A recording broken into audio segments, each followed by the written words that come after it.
Hello student, कैसे हैं आप। उम्मीद करता हूं आप सभी अच्छे होंगे। इसी उम्मीद के साथ मैं आज आपके लिए एक न्यू वीडियो बना रहा हूं यहाँ पे। और आज हम केमिकल इक्वेशन को कैसे बैलेंस कर सकते हैं वो सीखेंगे।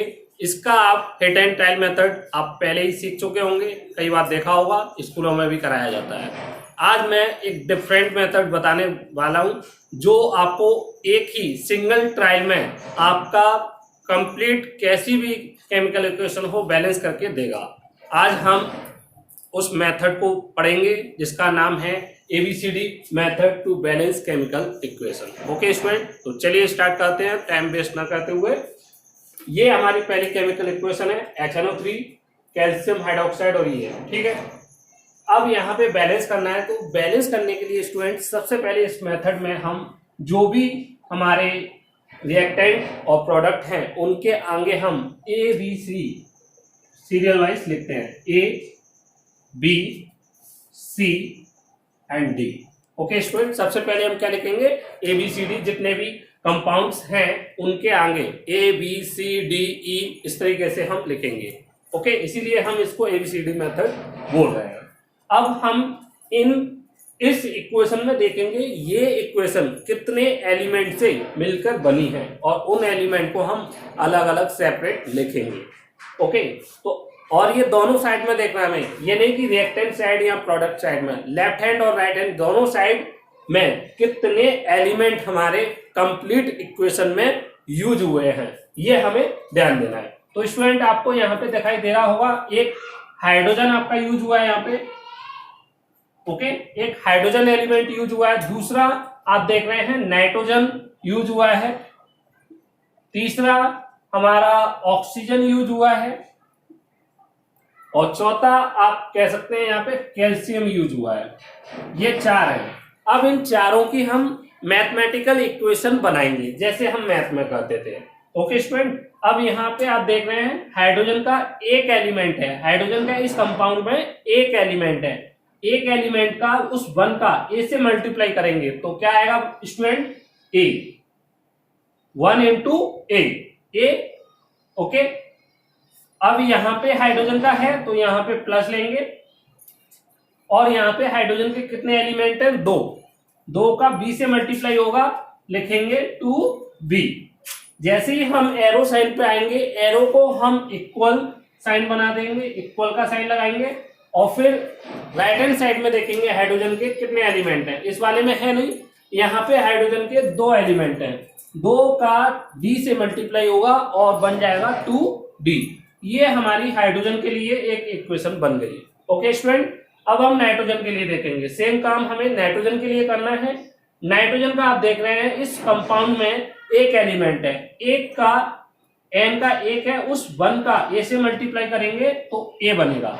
ओके स्टूडेंट, यहाँ पे नाइट्रोजन का कोई भी एलिमेंट आपको शो नहीं हो रहा है, यहाँ पे है नहीं, एरो आ गया मीन्स इक्वल का साइन लगाना है आपको। और फिर नाइट्रोजन के आप इस कंपाउंड में देख पा रहे हैं NO3 का स्क्वायर। ओके, मीन्स यहाँ पे नाइट्रोजन के 2 और ऑक्सीजन के 6 एलिमेंट हैं। तो हम नाइट्रोजन की बात कर रहे हैं यहाँ पे, तो 2 नाइट्रोजन के हैं और उसका C से मल्टीप्लाई होगा तो 2C। ओके, नाइट्रोजन के कितने हैं यहाँ पे, 2 का C से मल्टीप्लाई होगा तो 2C आ गया। ओके, अब सेम हमें ऑक्सीजन के लिए देखना है। यहाँ पे ऑक्सीजन का यहाँ पे 3 है, 3 का A से मल्टीप्लाई होगा 3A। यहाँ इस वाले में भी है तो प्लस का साइन, और कितने हैं ऑक्सीजन के यहाँ पे 2 हैं, 2 का B से मल्टीप्लाई होगा तो यहाँ पे लिखेंगे हम 2B, इक्वल का साइन। और फिर यहाँ पे देखेंगे यहाँ एरो तो इक्वल का साइन, और ऑक्सीजन के यहाँ पे कितने हैं 3 2 6, 6 का C से मल्टीप्लाई होगा 6C प्लस, क्योंकि इस वाले में भी है, यहाँ पे ऑक्सीजन का 1 है प्लस और D से मल्टीप्लाई हो रहा है तो प्लस D। ओके, अब ये आपकी इक्वेशन 3 हो गई, इक्वेशन 2 हो गई। और अब हम कैल्शियम के लिए और देखेंगे। कैल्शियम का इस वाले में है एक एलिमेंट है, एक का B से मल्टीप्लाई हो रहा है तो B, एरो मीन्स इक्वल का साइन, और कैल्शियम का यहाँ पे भी एक है और C, एक का C से मल्टीप्लाई होगा C। ये 4 इक्वेशन आपकी बनी। अब हमें क्या करना है, इक्वेशन बना ली, ABCD लिख लिया, फिर हमने एलिमेंट डिफाइन कर लिए किन एलिमेंट से मिलके बनी है, फिर हमने तीसरा स्टेप किया उनकी सभी एलिमेंट के लिए मैथमेटिकल इक्वेशन लिख ली। अब ये मैथमेटिकल इक्वेशन को सॉल्व करना है। उसमें आपको सबसे पहले जो 4 इक्वेशन बनी है, या 4 हो सकते हैं 5 भी हो सकती हैं, आपको उसमें जो हम ABCD यूज कर रहे हैं उनमें आप सभी इक्वेशन में देखेंगे सबसे ज्यादा A यूज हुआ है या B यूज हुआ है या C यूज हुआ है या D यूज हुआ है। कभी कभी आपको ये देखने को मिलेगा 2, जैसे A B या फिर 3 ABC 2, मतलब सभी इक्वल ही यूज हो रहे हैं। अगर इक्वल यूज हो रहे हैं तो आप किसी को भी 1 मान सकते हैं, नहीं तो हमारा इसमें आपको 1 किसको लेके 1 मानना है, किसको 1 मानना है, जो चारों इक्वेशन में सबसे ज्यादा यूज हुआ हो। अब देखते हैं हम इसी बात को। यहाँ पे A इस इक्वेशन में भी यूज हुआ है, इस इक्वेशन में भी A का यूज हुआ है, इस इक्वेशन में भी A का यूज हुआ है, मीन्स A हमारा 3 बार यूज हुआ है। B का देखते हैं, B यहाँ पे यूज हुआ है 1 बार, इसमें हुआ नहीं है, इसमें यूज हुआ है और इसमें यूज हुआ है। B भी हमारा 3 बार यूज हुआ है। D का देखिए, D हमारा 2 बार यूज हुआ है। C और C भी हमारा 3 बार हुआ है। तो यहाँ पे आप 3 एलिमेंट ऐसे देख पा रहे हैं, A, B एंड C। कौन कौन से? एक A, B और C, ये कितने 3 बार यूज हुए हैं, 3 टाइम्स यूज हुए हैं। अब इसमें आप सभी कोई बहुत ज्यादा यूज नहीं हुआ है, तीनों 3 बार यूज हुए हैं, तो आप A, B या C किसी को भी 1 कंसीडर कर सकते हैं। लेट यहां पे मैं A को या B को कंसीडर कर ले रहा हूं। चलिए आप बोलते हैं तो मैं B को 1 कंसीडर कर ले रहा हूं। Let B equal to 1। Okay, B की वैल्यू 1 हमने कंसीडर की है अपनी तरफ से सॉल्व करने के लिए। अब B की वैल्यू ये 1 मैं इसमें पुट कर दूंगा, तो यहां से C की वैल्यू कितनी आएगी? 1। ओके, A और B की वैल्यू हमें मिल चुकी है। अब ये C की वैल्यू मैं यहां पे पुट करूंगा, A इक्वल टू 2 और C की वैल्यू कितनी है? 1। ओके स्टूडेंट, A की B की वैल्यू हमने कंसीडर की है, B की वैल्यू इसमें पुट करी तो हमें C की वैल्यू मिली, और C की वैल्यू मैं इस इक्वेशन 2 में पुट कर रहा हूं, तो यहां से मुझे A की वैल्यू मिल जाती है 2। अब ये और ये 2 इक्वेशन बची, इनमें दोनों में से हम किसी एक को सॉल्व करके एक हम D की वैल्यू निकाल सकते हैं। तो सिंपली हम छोटी वाली लेंगे, हम यहाँ पे A plus 2B is equal to 2D। यहाँ पे A की वैल्यू 2 आ चुकी है 2, B की वैल्यू हम 1 निकाल चुके हैं 2D, ये 2 plus 2 4 2D, D equal to यहाँ पे बनेगा 2। ओके, अब ये जो ABC की वैल्यू है, यहाँ पे A, B, C और D की वैल्यू जो आई है वो लिखेंगे। यहाँ पे A की वैल्यू 2, B की वैल्यू हमारी 1, C की वैल्यू 1 और D की वैल्यू 2, ये आ गई। ये जो वैल्यू है हमेशा किसमें होनी चाहिए? सिंपलेस्ट रेशियो में होनी चाहिए, सिंपलेस्ट रेशियो में होनी चाहिए, रेशियो में होनी चाहिए। ओके स्टूडेंट, ये मैं लिख दिया यहाँ पे। मीन्स हम अगर ये आंसर इस तरीके का आता 1/2 2 1/3 1/2 1, तो ये सिंपलेस्ट रेशियो नहीं है। अभी हम इसको सिंपल कर सकते हैं। कैसे करेंगे? उसके लिए हमें जो डिनोमिनेटर का एलसीएम लेना होगा और एलसीएम का मल्टीप्लाई इन सब में करना होगा। जैसे एलसीएम हमारा 2 आया इसका, तो 2 का सभी में मल्टीप्लाई कर देंगे और ये हमारा सॉल्व होगा 1 4 1 और ये 2। तो इस तरीके से हमारा ये फाइनल आंसर माना जाएगा। लेकिन इस केस में, अपने केस में ऐसा अभी कुछ हुआ नहीं है, तो मैं इसको रफ कर दे रहा हूं। हमारा पहले से ही सिंपलेस्ट रेशियो में आ चुके हैं एबीसी की वैल्यू। ये एबीसी की वैल्यू अब हम यहाँ पे पुट करेंगे। मैं इसको ऊपर पुट करके दिखा दे रहा हूं। ए की वैल्यू हमारी 2 आई है, यहाँ पे 2 रख दूंगा मैं ए की जगह पे, और बी की जगह पे मैं यहाँ पे 1, सी की जगह पे 1 और डी की जगह पे 2 रख देता हूं। अब हम चेक करेंगे दोनों साइड में क्या इक्वेशन बैलेंस हो चुकी है या नहीं। h के इधर 2, h के 2, तो h के इधर कितने हो गए लेफ्ट हैंड साइड में, इधर लेफ्ट हैंड साइड में देखेंगे और इधर हम राइट हैंड साइड में देखेंगे। लेफ्ट हैंड साइड में हाइड्रोजन के कितने 2 और 2 4, हाइड्रोजन के इधर कितने हुए हैं 2 2 4, 2 2 जा 4, डी की वैल्यू 2 है। कैसे अब यहाँ नाइट्रोजन के कितने हैं, नाइट्रोजन का चेक कर लीजिए, नाइट्रोजन के यहाँ पे 2, इधर नाइट्रोजन के कितने हैं 2,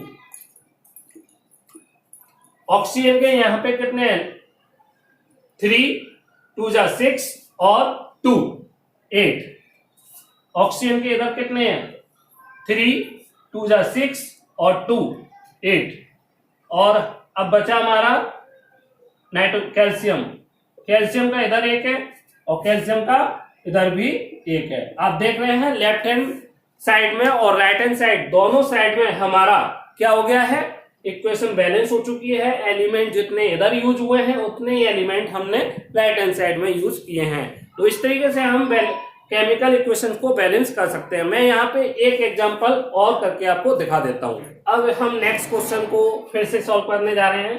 तो सबसे पहले हमें इक्वेशन में ABCD लिखना होगा, ABCD, ओके। फिर हमें इक्वेशन को देखना है कितने एलिमेंट से मिलके बनी है। तो ये एक Ba, हाइड्रोजन, सल्फर और ऑक्सीजन और साथ में एक और है क्लोरीन, 5 एलिमेंट हमारे यूज हुए हैं, BaCl, हाइड्रोजन, सल्फर और ऑक्सीजन, ये 5 एलिमेंट यूज हुए हैं। पांचों एलिमेंट के लिए हम अब मैथमेटिकल इक्वेशन लिखने की कोशिश करेंगे, ओके। Ba का यहाँ पे कितना है 1, तो A, यहाँ पे Ba का है नहीं, इक्वल का साइन, Ba का यहाँ पे 1 है, उसका C से मल्टीप्लाई होगा तो C, okay student. Hydrogen, hydrogen के यहाँ पे 2 यूज हुए हैं, 2 का B से मल्टीप्लाई 2B, हाइड्रोजन के 2 B से मल्टीप्लाई 2B, इक्वल का साइन, हाइड्रोजन का 1 और D से मल्टीप्लाई हो रहा है 1 का D से तो D। सल्फर, सल्फर का यहाँ पे 1 यूज हुआ है और B से मल्टीप्लाई B, सल्फर का यहाँ पे 1 यूज हुआ है, C से मल्टीप्लाई C। ऑक्सीजन, ऑक्सीजन के यहाँ पे 4 यूज हुए हैं और B से मल्टीप्लाई 4B, ऑक्सीजन के यहाँ पे 4 यूज हुए हैं, C से मल्टीप्लाई हुआ है 4C। क्लोरीन, क्लोरीन का यहाँ पे 2 एलिमेंट यूज हुए हैं, A से मल्टीप्लाई 2A, इक्वल, यहाँ पे क्लोरीन का 1 यूज हुआ है और D से मल्टीप्लाई D, ओके। अब बस हमें ये देखना है इन सभी इक्वेशन, पांचों इक्वेशन में A, B, C और D में सबसे ज्यादा कौन यूज हुआ है या सबसे ज्यादा बार कौन, बस ये चेक करना है। ये एक इक्वेशन, दो इक्वेशन, A 2 इक्वेशन में यूज हुआ है, B 3 इक्वेशन में यूज हुआ है और C 3 इक्वेशन में, मतलब B और C हमारे 3 टाइम्स यूज हुए हैं। B और C हमारे 3 टाइम्स यूज हुए हैं। तो हम क्या करेंगे, B या C में से किसी एक को 1 कंसीडर करेंगे, क्योंकि पिछली बार मैंने 1 कंसीडर किया, इस बार मैं आपको C इक्वल टू 1 कंसीडर करके बता दे रहा हूं। Let C equal to 1, okay. C की वैल्यू 1 मैं इसमें पुट करूंगा, ये हमारा A आ गया, ओके। अब B की C की वैल्यू इसमें पुट करूंगा 1, तो B इक्वल टू 1। अब बचा D की वैल्यू मैं यहां से निकाल ले रहा हूं या यहां से निकाल लेता हूं, कोई एक इक्वेशन। 2, A की वैल्यू 1, D, तो D की वैल्यू हमारी कितनी आ गई 2। सिंपल, हमारा A, B, C और D हमारा आ चुका है 1, 1, 1 और 2। ये वैल्यू हम इस इक्वेशन में पुट कर देंगे और चेक करेंगे इक्वेशन हमारी बैलेंस हो चुकी है। 1, 1, 1 और 2 चेक कर लीजिए, ओके। सबसे पहले आप इसको नोट कर लीजिए। चलिए, आपने नोट कर लिया होगा। अब मैं यहाँ पे इधर के पोर्शन को हटा रहा हूं जिससे मैं यहाँ पे समझा सकूं, ओके। क्या करना है, कुछ नहीं करना है, जस्ट हमें चेक करना है लेफ्ट हैंड साइड और राइट हैंड साइड में। अब यहाँ बी ए का इधर लेफ्ट हैंड साइड में एक यूज हुआ है, राइट हैंड साइड में भी बी ए का हमारा एक यूज हुआ है। ओके, सी एल के देखें, सी एल के इधर लेफ्ट हैंड साइड में 2 यूज हुए हैं एलिमेंट, और यहाँ पे सी एल के कितने 2 यूज हुए हैं, सी एल के 2। ओके, अब हम हाइड्रोजन के चेक कर सकते हैं। हाइड्रोजन के यहाँ पे कितने 2 यूज हुए हैं 2, और हाइड्रोजन के यहाँ पे 2 एलिमेंट यूज हुए हैं। ओके, और हम चेक करें सल्फर का, सल्फर का इधर भी एक एलिमेंट यूज हुआ है और सल्फर का इधर भी एक एलिमेंट यूज हुआ है। ओके, और एक और बचता है हमारा हाइड्रोजन, क्लोरीन और हमारा ऑक्सीजन। ऑक्सीजन का चेक कीजिए, ऑक्सीजन के यहाँ पे 4 और यहाँ पे ऑक्सीजन के 4। इस तरीके से ये आप देख रहे हैं लेफ्ट हैंड साइड और राइट हैंड साइड में जो एलिमेंट यूज हुए हैं इक्वली यूज हुए हैं, इक्वल यूज हुए हैं। इस तरीके से ये वो मेथड है, एक बार में बिना आपको हिट एंड ट्रायल करे हुए एक बार में आंसर देगा। हल्का सा आपको यहाँ पे ये मेथड लेंथी लग रहा होगा क्योंकि ये स्टार्टिंग में आपने पहली बार देखा है। आप जब 1 से 2 बार इसको प्रैक्टिस कर लेंगे या 1 से 2 बार आप इस वीडियो को अच्छी तरीके से देख लेंगे, मैं आपको गारंटी से कह सकता हूं कि आप इस मेथड को बहुत ज्यादा फ्रीक्वेंटली यूज कर सकते हैं और अच्छे नंबर गेन कर सकते हैं अपने बोर्ड एग्जाम में। अगर आपको ये वीडियो पसंद आई हो तो वीडियो को लाइक करें, शेयर करें, कमेंट करें। Thank you very much.